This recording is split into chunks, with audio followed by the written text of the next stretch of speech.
ओम गुरुर्ब्रह्मा गुरुर्विष्णु गुरुर्देवो महेश्वरा गुरुर्साक्षात् परब्रह्मा तस्मै श्री गुरुवे नमः। आदो रामतपोवनादिगमनं हत्वा मृगं काञ्चनं वैदेही हरणं जटायुमरणं सुग्रीवसम्भाषणं बाली निग्रहणं समुद्रतरणं लंकापुरीदाहनं पश्चात् रावणकुम्भकर्णहननम् एतत् श्रीरामायणम्। आदौ देवकी देवगर्भजननं गोपीगिरिवर्धनं मायापूतनजीवतापहरणं गोवर्धनोद्धारणं कंसच्छेदनकौरवादिहननं कुन्तीसुतापालनम् एतत् श्रीमद्भागवतं पुराणकथितं श्रीकृष्णलीलामृतम्। ॐ करारविन्दे न पदारविन्दं मुखारविन्दे न विनवेश्रियन्तम् बटस्य पत्रस्य पुटे शयानं बालं मुकुन्दं मनसा स्मरामि। भगवान श्री कृष्ण जी के चरण कमलों में गुरु श्री वेद व्यास जी श्री सुखदेव जी के चरण कमलों में नतमस्तक होकर के हम ये श्रीमद् भागवत पुराण प्रथम स्कंद के दूसरे अध्याय को शुरू कर रहे हैं, जिसमें भगवत कथा और भगवत भक्ति का माहात्म्य है, जो इस प्रकार है। व्यास उवाच इदं सम्प्रसंहृष्टो विप्राणां रोमहर्षणी प्रतिपूज्य वचस्तेषां प्रवक्तुम् उपचक्रमे। श्री वेद व्यास जी कहते हैं कि शौनक आदि ब्रह्मवादी ऋषियों के ये प्रश्न सुनकर रोमहर्षण के पुत्र उग्रश्रवा को बड़ा ही आनंद हुआ। उन्होंने ऋषियों के इस मंगलमय प्रश्न का अभिनंदन करके कहना आरंभ किया। श्रुतवाचा सुजी कहते हैं यम प्रव्रजन्तमनुपेतमुपेतकृत्यं द्वैपायनो विरह कातर आजुहावा पुत्रेति तन्मयतया तरौ विनेनुं तं सर्वभूतहृदयं मुनिमानतोऽस्मि। सुजी ने कहा, जिस समय श्री सुखदेव जी का यज्ञोपवीत संस्कार भी नहीं हुआ था, सूत्राम लौकिक वैदिक कर्मों के अनुष्ठान का अवसर भी नहीं आया था, उसे अकेले ही संन्यास लेने के उद्देश्य से जाते देखकर उनके पिता व्यास जी विरह से कातर होकर पुकारने लगे, बेटा बेटा। उस समय तन्मय होने के कारण श्री सुखदेव जी की ओर से वृक्षों ने उत्तर दिया, ऐसे सबके हृदय में विराजमान श्री सुखदेव मुनि को मैं नमस्कार करता हूँ।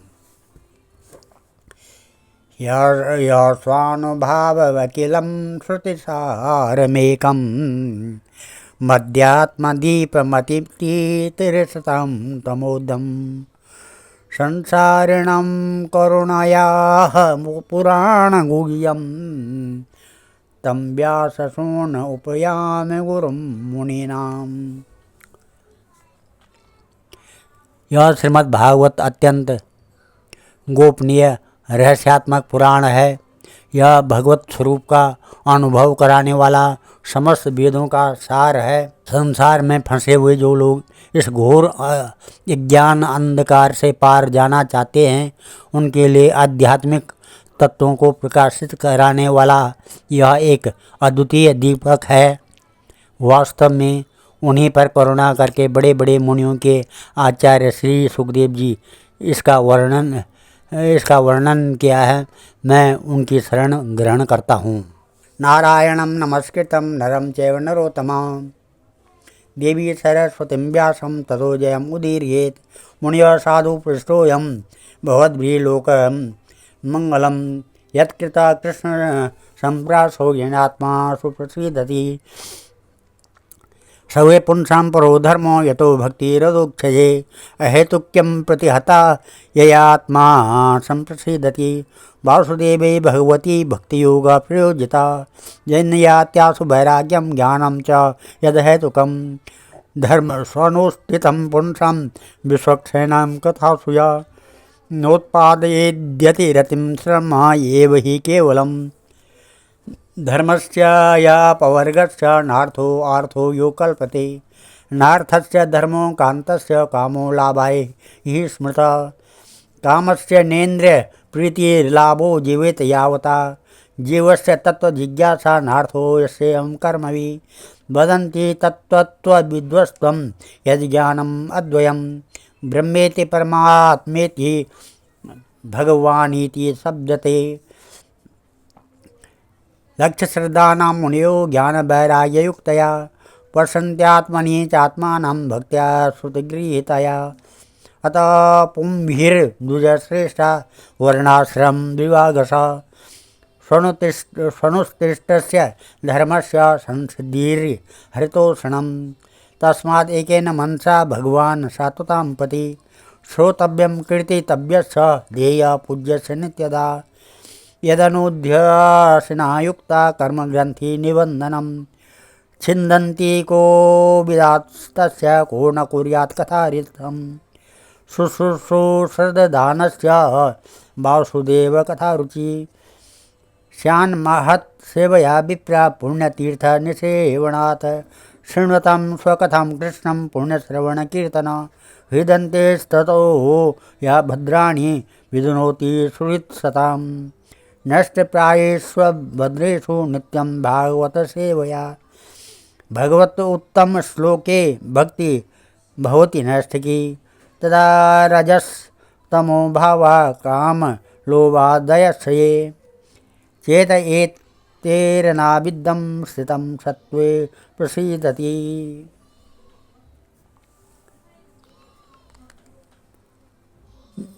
इस प्रकार से मनुष्यों में सर्वश्रेष्ठ भगवान के अवतार नर नारायण ऋषियों को, सरस्वती देवी को और श्री व्यास देव जी को नमस्कार करके तब संसार और अंतःकरण के समस्त विकारों पर विजय प्राप्त कराने वाले श्रीमद् भागवत महापुराण का पाठ करना चाहिए। ऋषियों, आपने संपूर्ण विश्व के कल्याण के लिए यह बहुत सुंदर प्रश्न किया, क्योंकि यह प्रश्न श्री कृष्ण के संबंध में है और इसमें भली भांति आत्मशुद्धि हो जाती है। मनुष्यों के लिए सर्वश्रेष्ठ धर्म वही है जिससे भगवान श्री कृष्ण में भक्ति हो। भक्ति भी ऐसी जिसमें किसी प्रकार की कामना न हो और जो नित्य निरंतर बनी रहे। ऐसी भक्ति से हृदय आनंद स्वरूप परमात्मा की उपलब्धि करके कृतकृत्य हो जाता है। भगवान श्री कृष्ण में भक्ति होते ही अनन्य प्रेम में उनमें चित्त जोड़ते हुए ही निष्काम ज्ञान और वैराग्य का आविर्भाव हो जाता है। धर्म का ठीक ठीक अनुष्ठान करने पर भी यदि मनुष्य के हृदय में भगवान की लीला कथाओं के प्रति अनुराग उदय न हो तो वह निराश्रम ही श्रम है। धर्म का फल है मोक्ष, उसकी सार्थकता अर्थ प्राप्ति में नहीं है। अर्थ केवल धर्म के लिए है। भोग विलास उसका फल नहीं माना गया है। भोग विलास का फल इंद्रियों को तृप्त करना नहीं है, उसका प्रयोजन है केवल जीवन निर्वाह। जीवन का फल भी तत्व जिज्ञासा है। बहुत कर्म करके स्वर्ग आदि प्राप्त करना उसका फल नहीं है। तत्ववेता लोग ज्ञाता और ज्ञेय भेद से रहित अखंड अद्वितीय सच्चिदानंद स्वरूप ज्ञान को ही तत्व कहते हैं। उसी को कोई ब्रह्म, कोई परमात्मा और कोई भगवान के नाम से पुकारते हैं। श्रद्धालु मुनिजन भागवत श्रवण से प्राप्त ज्ञान वैराग्य भक्ति से अपने हृदय में उस परम तत्व रूप परमात्मा का अनुभव करते हैं। शौनक आदि ऋषियों, यही कारण है कि अपने अपने वर्ण तथा आश्रम के अनुसार मनुष्य जो धर्म का अनुष्ठान करते हैं उसकी पूर्ण सिद्धि इसी में है कि भगवान प्रसन्न हों। इसलिए एकाग्र मन से भक्त वत्सल भगवान का ही नित्य निरंतर श्रवण कीर्तन ध्यान और आराधन करना चाहिए। कर्मों की गांठ बड़ी कड़ी है। विचारवान पुरुष भगवान के चिंतन की तलवार से उस गांठ को काट डालते हैं। तब भला ऐसा कौन मनुष्य होगा जो भगवान की लीला कथा में प्रेम न करे। शौनक आदि ऋषियों, पवित्र तीर्थों का सेवन करने से महत सेवा, तदंतर श्रवण की इच्छा, फिर श्रद्धा, तत्पश्चात भगवत कथा में रुचि होती है। भगवान श्री कृष्ण के यश का श्रवण और कीर्तन दोनों पवित्र करने वाले हैं। वे अपनी कथा सुनने वालों के हृदय में आकर स्थित हो जाते हैं और उनकी अशुभ वासनाओं को नष्ट कर देते हैं, क्योंकि वे संतों के नित्य सुहृद हैं। जब श्रीमद् भागवत अथवा भागवत भक्तों के निरंतर सेवन से अशुभ वासनाएं नष्ट हो जाती हैं, तब पवित्र कीर्ति भगवान श्री कृष्ण के प्रति अस्थायी प्रेम की प्राप्ति होती है। तब रजोगुण तमोगुण भाव, काम और लोभ आदि शांत हो जाते हैं और चित्त इनमें रहित होकर सत्वगुण में स्थित एवं निर्मल हो जाता है। एवं प्रसन्न मनसो भव भक्ति योगता भगवत तत्व विज्ञान मुक्त संघर्ष जायते। विद्यते हृदय ग्रंथि छिद्यन्ते सर्व संशया क्षीयन्ते चास्य कर्माणि दृष्ट एवात्मनीश्वर। अतो वे कवयो नित्यं भक्ति परमया मुदा वासुदेवे भगवती कुर्वन्त्यात्मप्रसादनीम्। इस प्रकार भगवान की प्रेममयी भक्ति से जब संसार की समस्त आसक्तियाँ मिट जाती हैं, हृदय आनंद से भर जाता है, तब भगवान के तत्व का अनुभव अपने आप हो जाता है। हृदय में आत्मस्वरूप भगवान का साक्षात्कार होते ही हृदय की ग्रंथि टूट जाती है, सारे संदेह मिट जाते हैं और कर्म बंधन क्षीण हो जाता है। इसी से बुद्धिमान लोग नित्य निरंतर बड़े आनंद से भगवान श्री कृष्ण के प्रति प्रेम भक्ति करते हैं, जिससे आत्म प्रसाद की प्राप्ति होती है। सत्वं रजस्तम इदये प्रकृति गुणास्ते युक्त पर पुरुष एक यास्य धत्ते स्थित्यादये हरिबिरिंच हरेति संज्ञा श्रेयांश तत्र खलु सत्वतनो नृणांशु। प्रकृति के 3 गुण हैं, सत्व रज और तम। इनको स्वीकार करके इस संसार की स्थिति, उत्पत्ति और प्रलय के लिए एक अद्वितीय परमात्मा ही विष्णु, ब्रह्मा और रुद्र ये 3 नाम ग्रहण करते हैं। फिर भी मनुष्यों का परम कल्याण तो सत्वगुण स्वीकार करने वाले श्री हरि से ही होता है। पार्थिवादारुणो धूमस्तदस्मान्नाग्नि स्त्रयीमय तमसस्तु रजस्तस्मात् तत्सत्त्वं यद्ब्रह्मदर्शनं भेजरे मुनियो अथाग्रे भगवन्तम् अदोक्षजं सत्यं विशुद्धं क्षेमाय कल्पन्ते येन तान्यः मोक्षवो घोररूपान् हित्वा भूतपतिनथ नारायण कलाशान्ता भजन्ति यानसूया। रजस्तमा प्रकृत्या संशिला भजन्ति ये पितृभूत प्रजेशादीन् श्रेयश्वर्य प्रजेत्स्वा। वासुदेव परा वेदा वासुदेव परा मुखा वासुदेव परा योगा वासुदेव परा क्रिया वासुदेव परम ज्ञानम वासुदेव परम तपः वासुदेव परो धर्म वासुदेव परा गति। स एवेदं ससर्जाग्रे भगवान् आत्म मायया सद्रूप पयाचासो गुणमय्या गुणो विभु तथा विलसितेषु गुणेषु गुणवानिव अन्तः प्रविश्य आभाति विज्ञानेन विजिम्बिता यथा यावायतो वह्निर्दारुस्वेका स्वयोनिषु नानेव भाति विश्वात्मा भूतेषु च तथा पुमान् असो गुणैर्मयैर्भावैर्भूतसूक्ष्मेन्द्रिय आत्मभिः स्वनिर्मितेषु निर्विष्टो भुङ्क्ते भूतेषु तद्गुणान् भावात्यत्यस्य सत्त्वेन लोकान्वये लोकभावना लीलावतारानुरतो देवतिर्यङ्गनरादिषु।